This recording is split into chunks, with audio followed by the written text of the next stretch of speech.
All right, guys. So it's been a little bit of a rough summer as a U.S. men's national team fan. Um, it's been rough. Guys and girls, before we even get started, don't forget to hit the like button if you've suffered this summer with either your national team or your club. Don't forget to hit the like button. Don't forget to sympathize with me. And don't forget to subscribe for the same reason, right? Don't forget it. Feel sorry for me. Do it. Bye. Anyways, guys, so yeah, it's been a rough summer. It's been a rough year, honestly, as a fan of the U.S. men's national team.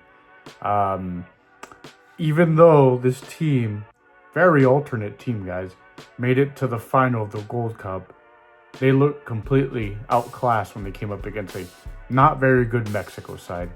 Um, they've been decent. They've been better recently, Mexico, kinda. But it's not a good team. Make no mistake, we did not lose to a good Mexico team. This just kind of shows where our team is at. And yeah, the U.S. was missing a lot of players. The U.S. did not have Pulisic, McKennie, Sergino Dest, Anthony Robinson. A lot of players were missing, right? But still, it's even if they were here, I don't think it would have looked. It would have looked better, but it wouldn't have looked nice like we wanted to look. Our team unfortunately has been on some kind of decline, which is kind of crazy because some of these guys should be hitting their prime and some of them are doing good in Europe, but for some reason our team just cannot figure it out, our national team. But anyways, guys, so yeah, this team went to the Gold Cup with an alternate team. They beat the heck out of Trinidad and Tobago in the first match. I was actually there. And then they kind of just squeaked past everyone after that. 2-1 wins, penalty wins against Costa Rica, who ended up being like the toughest team before Mexico that we faced. And they had to go down to the penalty shootout. The U.S. won. Matt Freese put on a heck of a performance. Then the U.S. won and played Guatemala, who they went up 2-0 against early in the match. And then after that, just kind of sat back. They sat back and invited Guatemala. And Guatemala was not a very good team, who is very well managed, by the way. Flaco Tena has done a fantastic job with Guatemala. Way better than El Salvador. But anyways, it's not as good of a team. So even with this alternate team, with players who should not be in the national team for the U.S., even with that team, the U.S. should have comfortably beat them. But no, they struggled. They struggled towards the end. Guatemala was all over them. They invited pressure, and somehow they squeaked out a 2-1 win again. Just squeaking out wins, guys, against not good teams. So when it came down to this final against Mexico, I did not expect too much, but I was still disappointed. The team they get an early goal, which I was shocked. I was like, oh my gosh, we have this early goal, Chris Richards goal. Like, I was like, what the heck? This is a dream start, just 4 minutes in. Then after that, team just sat back and let Mexico have the ball. And Mexico did struggle to break down this team's low block, but at the end of the day, they won because you just give them so many chances. It was just a bad performance from the U.S. They showed some fight, yeah, but some of the players on there just, and you guys have probably heard this so many times by now, they shouldn't be there. There's guys like Agimond and Arston, who I don't think should be in the national team. Arston, especially as a left back, that guy's not a left back, guys. He really is not. He can't defend for shit. Then you have Agimond, who, yeah, he's gotten a lot of hate, but it's kind of deserve it. I'm not saying go insult the guy, go call him names and death threaten him, but he deserves the criticism. He's not a good player, and it's not really his fault. He's the one that keeps getting called up here. He's not going to say no to national team call-ups, right? But maybe he might. Some guys do, right? But anyways, so it's not his fault that he's not good. He just gets put in that spot, and he gets so many chances, which is crazy. Then you have guys like the Aronson brothers, especially Paxton, who was really good in the Dutch league this year, and didn't get almost any time. I can't think of him playing other than the first match, just because I happened to be there. I remember him coming on. Then other guys like Berhalter were fine at times. I was kind of excited to see him. I want to see what he can do.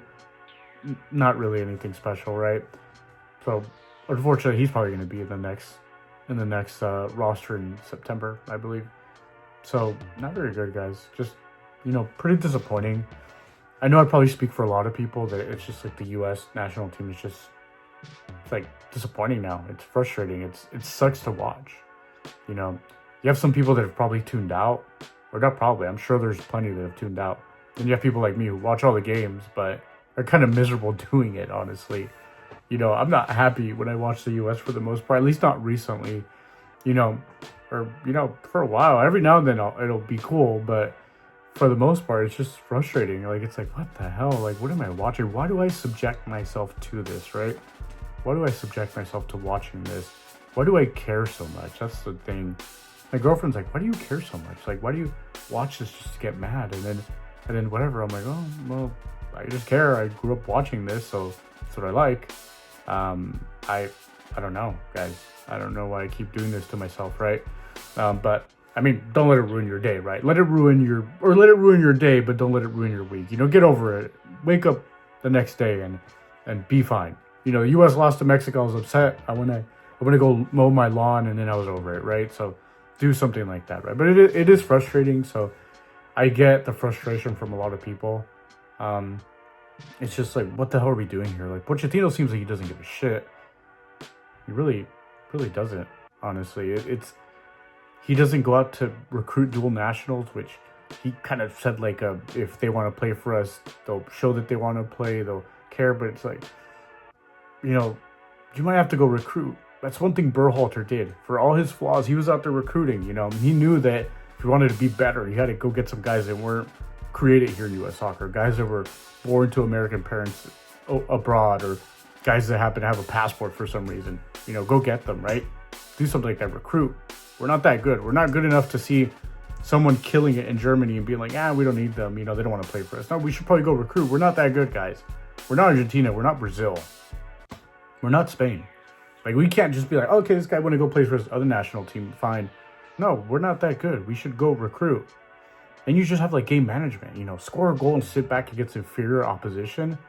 Or even Mexico, who Mexico's A team is not inferior to whatever the hell we took to the Gold Cup. But don't just sit back, Do something. Push up your lines. Do something.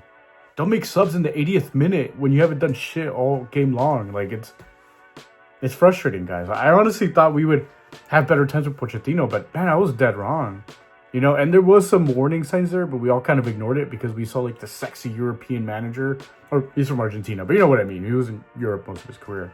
But we see that and we're like, okay, cool. Like, we got this guy, but we kind of ignored it. This guy also had a team with Messi and Neymar and Mbappe, and they look like shit. So that's kind of crazy. So yeah, we should have seen the signs, guys. But we chose to ignore him because we were just so fed up with Greg Berhalter, with the way he was doing things, with the way that U.S. soccer does things. We're just like, okay, we have this guy, like this. I've said this before. This guy has the best resume out of all the managers the U.S. has ever had. Like, hands down, nobody even comes close to the resume these guys had. But he's not one of the better managers we've had. It's pretty bad. I'm not saying that we have a team that should be out there destroying France and Brazil and Argentina, but we have a better team than we've ever had in terms of talent. There's guys playing for Milan, Juventus, PSV Eindhoven even. They're a good team. There's guys playing for good clubs. And yeah, I know some of these clubs like Milan, Juventus aren't like where they used to be, but we have guys like Chris Richards winning the FA Cup with Crystal Palace. We have decent players, decent enough to, like, look good against inferior opposition and put up a fight against, like, better opposition. We're not going to win all the matches. We're not. But this team, ever since Berhalter, now with Pochettino, I mean, it doesn't get any better. It looks like it regresses, if anything. Getting knocked out of the Copa America in the group stage was crazy. That was regression for sure. Nations League, not even making it to the final. That's regression. Pochettino, he hasn't had as much time as Berhalter, sure, but I just don't see where it's going to improve. I'm honestly concerned for next year, 2026. It's concerning. It's a World Cup. This is your chance to prove to the world that football or soccer here is serious, and we're a clown show. This team's a clown show, and people don't care as much. Like, some of those U.S. matches, like, they weren't even half filled, guys. Like, not even half of the stadium. Like, MLS stadiums, guys. Not huge NFL stadiums, not, massive whatever stadiums. Like, nothing massive. Most of the stadiums that the U.S. played in were, like MLS stadiums, like 18,000, 20,000, 22,000. I was at the San Jose Earthquake Stadium, my hometown, and it's an 18,000 stadium. That thing wasn't even half full, guys. That thing was empty. Like, that thing, I have footage. I don't even want to show it because I was so embarrassed. I was like, oh my gosh, like, nobody's here. And it was on a Sunday.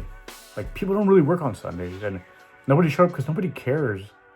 You know, you bring an alternate squad and they play like shit, and the A team guys play like shit. Nobody cares. Nobody's gonna show up. Nobody. The U.S. doesn't have that culture where people will always be there like Mexico. Like, Mexico sucks, and they still sell out like NFL stadiums. It's crazy. They bring in like 40 to 60,000 at times, even when they suck. The U.S., like, even in their best days, they can't fill that, much less a team that sucks. So it's disappointing, guys. So yeah, it's been a bad summer and a bad year for the U.S. And going back to Copa America too. I mean, horrible. It's been horrible, guys. But anyways, guys, that was just a rant. No, just a little bit of a rant. I haven't uploaded anything in a while. And also, before we even finish, guys, the Diego Jota and Andre Silva thing, awful. Just awful, honestly. May they rest in peace, and their families are biggest condolences. It's awful. It's an awful thing that happened, and it's sad, and it affected the world of football because obviously Diogo was a huge player, and then Andre, well, obviously he's not as well known as his brother, but it's tragic to lose two brothers at once. I can only imagine their parents. I can only imagine the rest of their family. It's awful. So rest in peace to them. Anyways, guys, take care. Have a good one. Don't stay mad. Take care.